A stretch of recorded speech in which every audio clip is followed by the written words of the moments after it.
Hello everyone, I am Dr. Veenadhari, working as an associate professor from the computer science department. Today we are going to discuss about the algorithm complexity and the importance of hashing. While designing a good algorithm, we need to consider two things: time complexity and space complexity. Mainly we are discussing about the time complexity here. While designing a good algorithm, that means it will be executed in less steps or less number of frequency count or in less time. So how can we calculate the algorithm complexity? So first of all, while designing the algorithm, we need to identify the executable steps from the algorithm. So what are the executable steps? Executable steps means assignment statements or some complex statements or control statements. These are all called executable steps. So first of all, we need to identify the executable steps from your algorithm. That means what are those executable steps? We will not consider those steps are not executable steps. Means suppose in C language, we are designing the C language, hash include stdio.h. That means we are including the standard input output header file. So that is not the executable step. Only it is considering the syntax. So while considering the designing the algorithm, we need to identify only the executable steps in that algorithm. So after identifying the executable steps, we need to count the frequency count. Suppose if you are considering the for loop for I is equal to 1 to n, that means how many times it will execute, n times it will execute. So for that step, what will be the frequency count? N will be the frequency count. So after counting the frequency count, we will add all the frequency count of that particular algorithm. Then after that, we will apply the asymptotic notations. See, here three asymptotic notations will be considered for time complexity: worst complexity, best complexity and average complexity. Mainly we will consider the worst time complexity for every algorithm. So worst time complexity will be denoted by the big O, that is order of n. So for the particular for loop for I is equal to 1 to n, the complexity is order of n. That means n times it will execute. Okay, so why we are talking about the complexity here? Here hashing will give the less complexity. So now we will look at the hashing, how it will give the less complexity. Here the searching functions, if you are considering, before the hashing there will be two searching functions. One is linear searching and second one is the binary searching. Look at the example of the linear search. Here I have taken the 9 elements with the location and the element. In the first location, some element is storing, and in the fifth location, some element is storing, and the last location, that means at the 9th location, some element is stored. In linear search, what we will do? So we need to find the location of the particular element. So here, look at that. So if you are considering this array, suppose if you want to locate the first element, only one time we need to execute. Okay, within a less time it will be. The worst complexity is only one step. Suppose if you want to find the location of the fifth element, so it will execute the 5 times. That array will execute the 5 times. So what will be the complexity? 5 steps. It will take the 5 steps. But in linear array, suppose if you want to find the location of the last element in an array, then it will execute 9 times. Here we are taking the 9 elements. 9 elements, I have taken 9 elements, 9th location. So what will be the complexity of this particular array? Locating the last element, it will take the 9 steps. So if array is containing the 9 elements, then the worst complexity is 9. Suppose if it is generalized, if array is containing the n elements, then the complexity is n. So for the linear search, the complexity is n. Okay. The next searching algorithm is binary search. So what is the first property for the binary search? In binary search, there will be n elements, but the first property is it should be in sorted order. Okay. So look at the example. Here I have taken the 10 elements of array. So here those elements are in sorted order. But while searching, it will count the midpoint. If it is greater than the mid, then it will search the second list. If it is less than the mid, it will search the first list. So here in binary search, the complexity will be log n base 2. So while the linear search, it is improving the complexity of log n. But in hashing, so the complexity for the hashing is only one step, single step, that is order of 1. So considerably, remarkably, it is improving the complexity of finding an element. So here, what is unhashing? If we want to find any element from a particular array, it will take very less time than the linear search and binary search. So applications of the hashing is, suppose in your company there are so many thousand of employees and those are having the mobile number. Suppose if you want to particularly find out the mobile number of an employee, then we will use the hash function. Within the complexity of only one step, you can find it. So now we will look at the implementation of the hashing. So how it will be less complexity, it will be possible. How can we implement the hash? So in hashing, there are 3-4 functions are available. The first function is modulo division function. So look at the example here. I have shown the example of modulo division function. So in this 11 elements I have taken and 11 elements with an array of 11. So each element is some mobile number. Here in this elements we need to divide with the size of the array.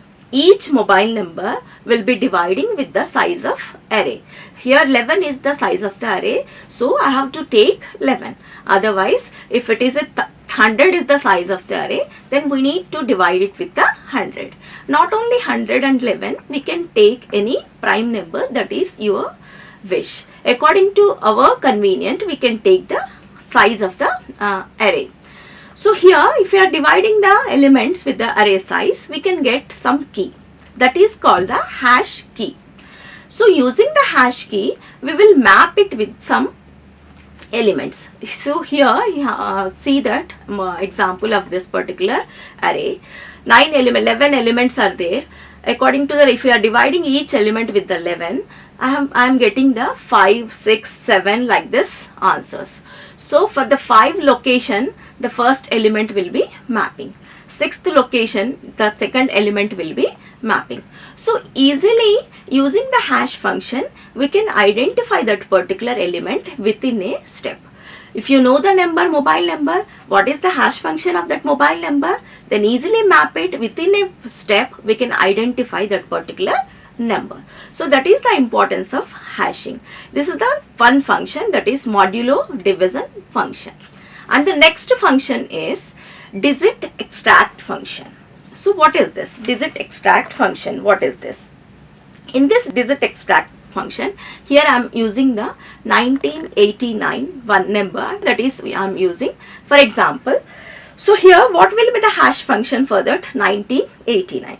In digit extract function, so what can we do? We will extract the digits. That means suppose here I am extracting the first digit and the third digit. That means what is the first digit? 1, and what is the third digit? 8. So 18 is the digit. So for this particular number, what is the hash function? 18. So in the location of the 18, we will map the 1989. Suppose in a particular mobile number, 10 number mobile, so we can identify digits. That means first, third and fifth location. That means first location, third location and fifth location. We can extract the digits. First, you need to identify what are the locations we need to extract. That means we need to take the uniform function for all the elements. For first element, we are extracting only 2 digits. For the second element, we will extract the 3 digits. That will not is a correct hash function. We need to apply the uniform hash function to all the elements. So this is the second method, that is digit extract function. The next function is folding function. In fact, hash function, what does it mean, folding? Folding means here I am taking the same example, that is 1989. So look at the example. Here I am folding the two digits. That means 19 I am folding and 89 I am folding. That means 19 plus 89. What is the answer? 108. So in 108, suppose it is a array of 0 to 99 locations. So I am taking the last two digits. That means 8 is the location of that particular hash function. Suppose it is a 3-digit array, that means 199 elements are there. Then we can take the complete 108 as an address. So here the array is with less size. So I am taking the 8. This is called the folding function. Suppose in mobile numbers also, if you want to fold it, so here I am taking the example of 999350489. So here I have to fold it with the 99 plus two digits at a time we need to fold and add it. After that we are getting the answer. So in that particular answer, how many digits we want to take, that you need to decide it. So this is the folding function. And the next function is reverse folding. In reverse folding hash function, so look at the same example. Here also I am taking 1989. Here also I am taking the 2-digit folding, that is, but in this first time we are folding the 19 and next time 89 it will be reversed. That means 98 we will be adding. So 19 plus 98 we will be adding, then we will get only 117 answer. So here we can take the first two digits, otherwise last two digits, according to your convenience we can take it and considering as a hash function of that particular element. So here hashing, these are the 4 important hash functions. First function is reverse modulo function, and the next function is digit extract function, and third one is the folding, and fourth one is the reverse folding. So not necessary, these are the only 4 functions we can design for a hash. So it is your convenient, you can also design your own hash function, but the address should be uniformly distributed. So good hash function means, that means if you are distributing the address, suppose 2 digits are getting, the 2 elements are getting the same address, or 3 elements are getting the same address, then your hash function will be wasting. This is not a good hash function. So what are the characteristics of a good hash function? Good hash function should distribute their address uniformly. That means address should be distributed uniformly. So these are the 4 important hash functions we can consider. Okay, but if it is a good hash function, whatever if you are designing, that will not exactly distribute uniformly. There will be collision. What is collision? Here we need to understand what is collision. Collision means, suppose 10 elements I am taking, 10 elements address is, suppose 3 elements are getting the same address. Here look at the example. Suppose here I am taking some list of elements. Here 3 elements are getting the same address. Same address means we need to map the same address for the 3 elements. How can it possible? It will not possible. So we need to avoid the collision of that particular hash function. So there are some collision resolving functions also available for hashing. So the first important collision resolving function is the linear probing. So linear probing means, what is linear probing? How can we allot the elements in linear probing? So look at the function of the linear probing. Here I am taking the 10 elements according to some issues. Here the first element, so array size is, suppose here I am dividing with the 10. So what will be the 2210 is the first element. So what will be, if you are dividing with 10, what will be the address of this particular element? 0 will be the address. So here I am distributing 0 for 2210. Here again I am getting the some 7803. So what will be the address? 3. So here I can accommodate it with 3. But here again 3310 I have taken. The same element 0 it is getting. So how can we accommodate? Already at 0th position 2210 already we are accommodated. But how can we accommodate the next element with the 0 address? So in linear probing, we will look at the first 0th address. Oh, it is already accommodated. So we will increment it. So what will be the next location? First location. Is it vacant or not? Okay, it is vacant. So the 3310 will be accommodated at first position. So look at that, if first also already accommodated, then what can we do? Again it will be incremented. The second position is vacant or not? If it is vacant, then we will accommodate it. So are you able to understand what I am explaining?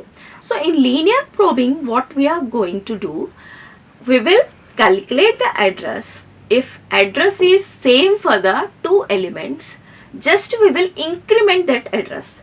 Suppose 0, we got the same address for the two elements. So what we are doing?